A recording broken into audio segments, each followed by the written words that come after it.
warahmatullahi wabarakatuh. Perkenalkan, nama saya Alfiani dan dua orang rekan saya ya. Dara Adira Putri. Siapanya Larasati ingin menjelaskan mengenai kebijakan moneter di Indonesia dan Inflation Targeting Framework.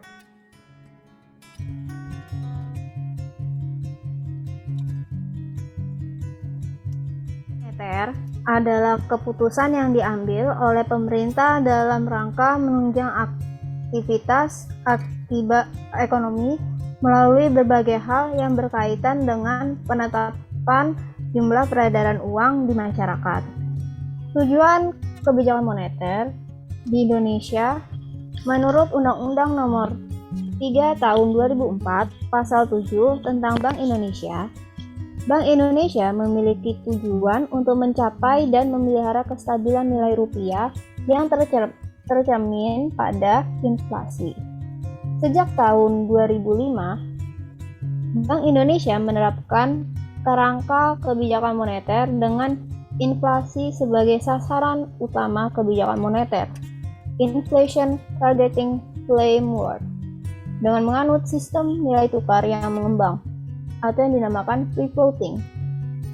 Bank Indonesia melakukan kegiatan moneter melalui penetapan sasaran-sasaran moneter seperti uang beredar atau suku bunga, dengan tujuan utama menjaga sasaran laju inflasi yang ditetapkan oleh pemerintah. Secara operasional, pengendalian sasaran-sasaran moneter tersebut menggunakan instrumen antara lain operation pasar terbuka di pasar uang baik rupiah maupun valuta asing, yaitu upaya mengendalikan jumlah uang beredar dengan pembelian atau penjualan sertifikat Bank Indonesia atau SBI atau instrumen lainnya di pasar modal.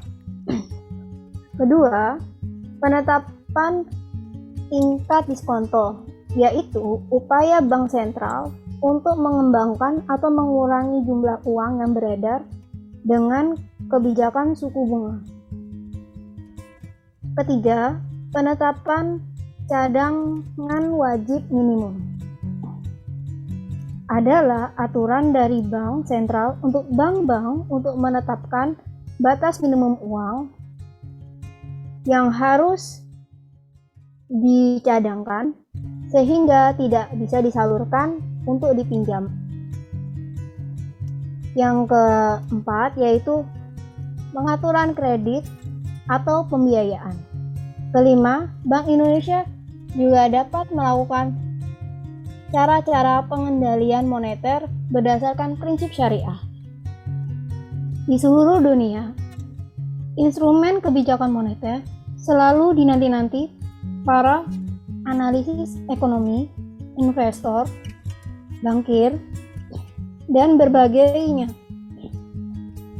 Ini karena setiap kebijakan moneter akan berpengaruh pada ekonomi secara makro. Kebijakan moneter adalah dibuat oleh bank sentral berdasarkan analisa dan masukan seperti tingkat inflasi, pertumbuhan ekonomi, investasi, perdagangan internasional, dan faktor lainnya. Contoh kebijakan moneter adalah pengendalian inflasi. Saat inflasi tinggi, artinya uang yang beredar terlalu banyak, sehingga bank sentral akan mengambil kebijakan moneter dengan menaikkan uang yang beredar lewat kebijakan kenaikan suku bunga. Saat suku bunga tinggi, otomatis akan menarik masyarakat untuk menyimpan uangnya di perbankan atau instrumen lainnya ketimbang menggunakannya untuk konsumsi. Selanjutnya ada kerangka kebijakan moneter Indonesia. Dalam melaksanakan kebijakan moneter, Bank Indonesia menganut sebuah kerangka kerja berdasarkan target inflasi atau inflation targeting yang dinamakan Inflation Targeting Framework atau yang disebut ITF sejak Juli 2005. Setelah sebelumnya kebijakan moneter yang menerapkan uang primer atau base money sebagai sasaran kebijakan moneter. Dalam pelaksanaan ITF, Bank Indonesia secara eksplisit, 1. Mengumumkan sasaran inflasi kepada publik. Yang kedua, kebijakan moneter diarahkan untuk mencapai sasaran inflasi yang ditetapkan oleh pemerintah, atau misalnya pengetatan moneter bila inflasi tinggi. Yang ketiga, kebijakan moneter juga ditandai oleh transparansi dan akuntabilitas kebijakan kepada publik. Secara operasional, stance kebijakan moneter dicerminkan oleh penetapan suku bunga kebijakan BI rate yang diharapkan akan menjadi suku bunga acuan yang mempengaruhi suku bunga pasar uang dan suku bunga deposito dan suku bunga kredit perbankan atau driving factor. Perubahan suku bunga ini pada akhirnya akan mempengaruhi output dan inflasi. Ada sejumlah alasan menggunakan jangkar nominal dengan ITF. Yang pertama, ITF lebih mudah dipahami oleh masyarakat. Dengan sasaran inflasi secara eksplisit, masyarakat akan memahami arah inflasi. Yang kedua, ITF yang memfokuskan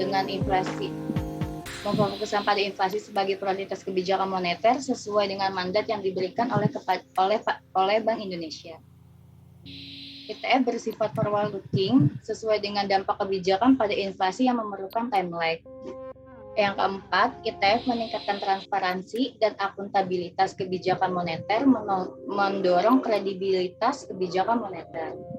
Yang terakhir, ITF tidak memerlukan asumsi kebijakan atau kestabilan hubungan antara uang beredar, output, dan inflasi.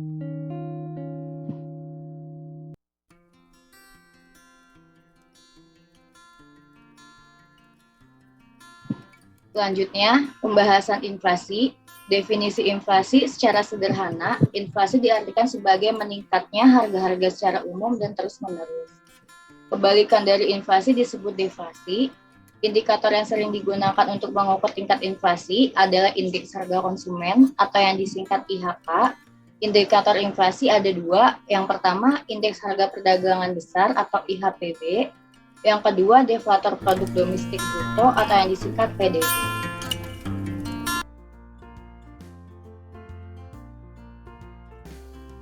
Selanjutnya ada determinan inflasi. Tekanan dari sisi supply atau cost push inflation, yang artinya inflasi yang terjadi karena adanya dorongan biaya atau juga dapat disebut dengan kenaikan biaya produksi. Dalam hal ini, pengendalian inflasi karena dorongan biaya dapat dikendalikan dengan menambah tingkat pertumbuhan ekonomi daripada harus melalui kebijakan moneter. Inflasi ini disebabkan oleh beberapa hal. Yang pertama, depresiasi nilai tukar. Yang kedua, dampak inflasi luar negeri, terutama negara-negara partner dagang. Yang ketiga, peningkatan harga-harga komoditi yang diatur pemerintah. Yang keempat, terjadinya negatif supply shock akibat bencana alam dan tanggungnya distribusi. Dari sisi permintaan atau demand inflation, tingginya permintaan barang atau jasa, output real yang melebihi output potensialnya, atau permintaan total agregat demand lebih besar daripada kapasitas perekonomiannya. Inflasi ini disebabkan oleh beberapa faktor. Yang pertama, meningkatnya pengeluaran pemerintah.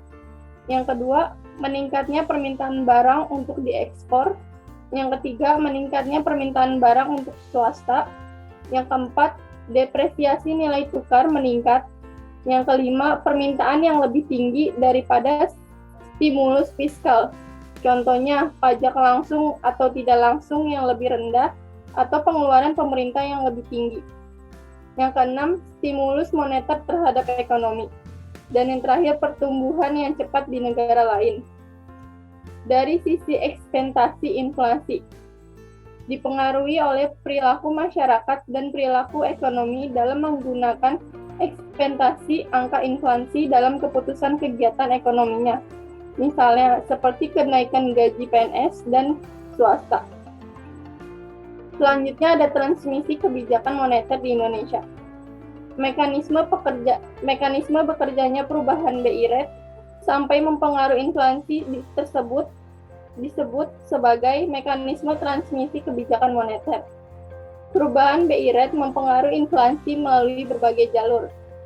Yang pertama, dari jalur suku bunga, yang kedua dari jalur kredit, yang ketiga dari jalur nilai tukar, yang keempat jalur harga aset, dan yang terakhir jalur ekspektasi.